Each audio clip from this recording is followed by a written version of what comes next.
खुलुमबाय आंनि मुंदां बड'लेण्ड निउज रादाब नायगिरि बिथांमोननिसिम गोजोन फुंबिलिनिसिम गासिनोबो अननाय आरो मोजां मोननाय जासिहरनाय जाबाय। स' आसा खालामो नोंथांमोनहा गासिबो मोजाङै दं। स' नोंथांमोननि थाखाय आं गोदान भिडिअ लाना फैलायबाय। अन्नानै भिडिअखौ स्किप खालामाजासे जोबजासिम नायलांदो। स' दिनैनि फुंबिलिनि मोननैसो गाहाय रादाबफोरा जाबाय।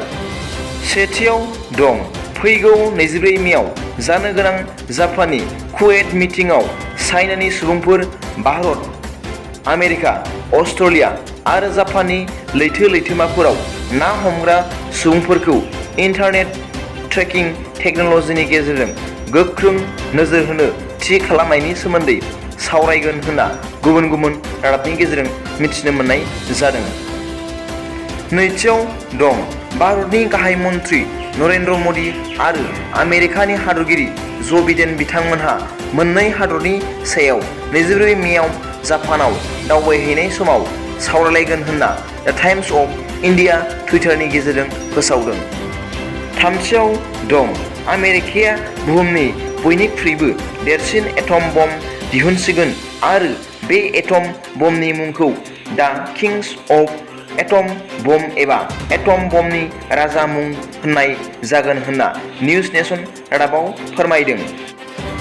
ब्रैथियाव दं मैया 22 नं कक्लाबारि जनजाति बिटिसि बियाबनि उफ्रा बिसायख'थिनि थाखाय इउपिपिएल हान्जानि बिजाथि महरै मुस्रि मन्टु बर'खौ बिजाथि महरै फोसावबाय।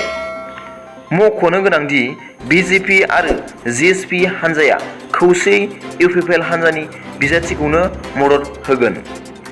बेराफारसेथिं मैयानो 22 नं कक्लाबारि बियाबावनो जानो गोनां उफ्रा बिसायख'थिनि थाखाय बिपिएफ दोलोनिफ्राय बिजाथि महरै शंकर बसुमतारीखौ फोसावबाय होनना गुबुन रादाबनिफ्राय मिथिनो मोननाय जादों।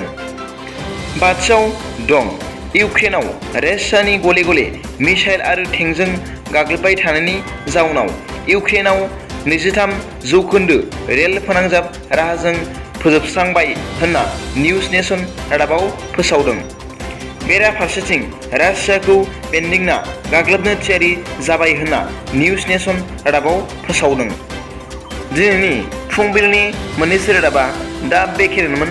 लोगोफोर भिडिअखौ मोजां मोनदोंबा लाइक आरो साबस्क्राइब खालामना ला आरो बेल आइकनावबो थुनानै हो, जाहाथे आं गोदान निउज आपडेट लानानै फैयोब्ला नोंथांनियाव सिगांग्रो नटिफिकेसन सौहैयो। गाबोननि फुंबिलिनि रादाबाव नोंथांमोनखौ गोसो गोथारै बरायहरनाय जाबाय। गोजोन्थों। एसेनोसै।